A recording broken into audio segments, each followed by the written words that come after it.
This story from our archives is about a knitting competition in the 1970s. We'll look at some forms of the word knit and other words that have a silent K.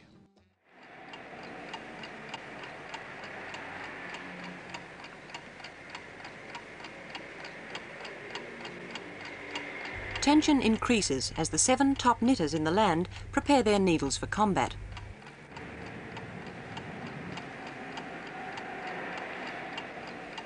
On this final judgment day, speed and accuracy in following 8 separate patterns, each for 20 minutes, will produce a new national knit-off champion for 1971.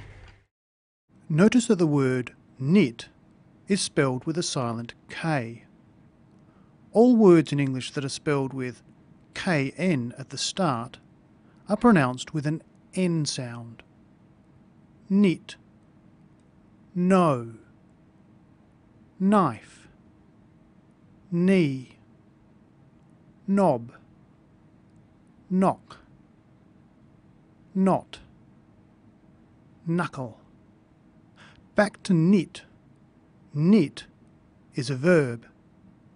You knit clothes. And someone who knits is called a knitter.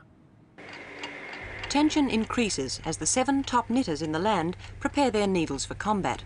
One form of the verb knit is knitting.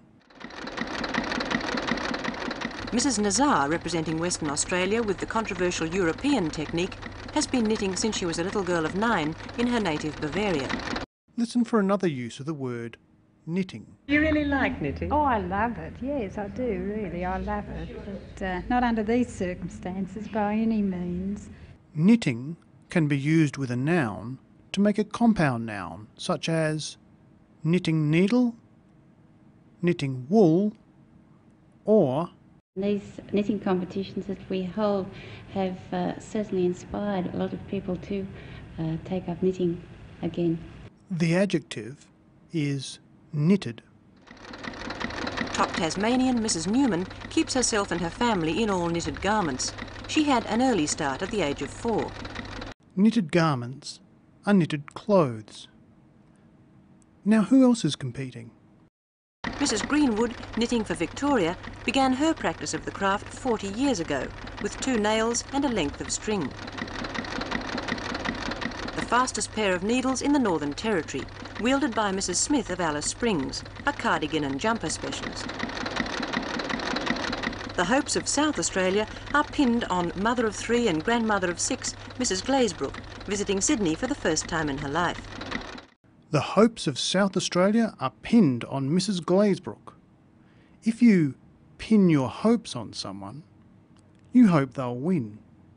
Listen again. The hopes of South Australia are pinned on mother of 3 and grandmother of 6, Mrs. Glazebrook. And who are Queenslanders pinning their hopes on? Mrs. Rope entered the contest just for fun, and with her dexterous continental style became Queensland champion. Dexterous, continental, style. Dexterous means just what you can see, being quick and skilled with your hands. And here, continental means European. So how dexterous is the New South Wales champion, Mrs. Green? How do you think you're going anyway? Oh, not too good. No. You're being a bit pessimistic, Oh, no, aren't you? I've made mistakes. I mean, unforgivable mistakes. So I've just got to put up with it. Well, you must have done very well anyway to be your own state champion already and to be here in the first place. Might have been a fluke. In the first place means originally, or just first. Listen again. Well, you must have done very well anyway to be your own state champion already and to be here in the first place. Might have been a fluke. So knit, like other words starting with KN, has a silent K, such as knife or knee. People who knit are knitters, and the clothes made by them are described as knitted. We'll leave the final word to Mrs. Green, who says they'll go hard at it, meaning they'll work hard or put in a big effort. We're all just going hard at it and hoping for the best.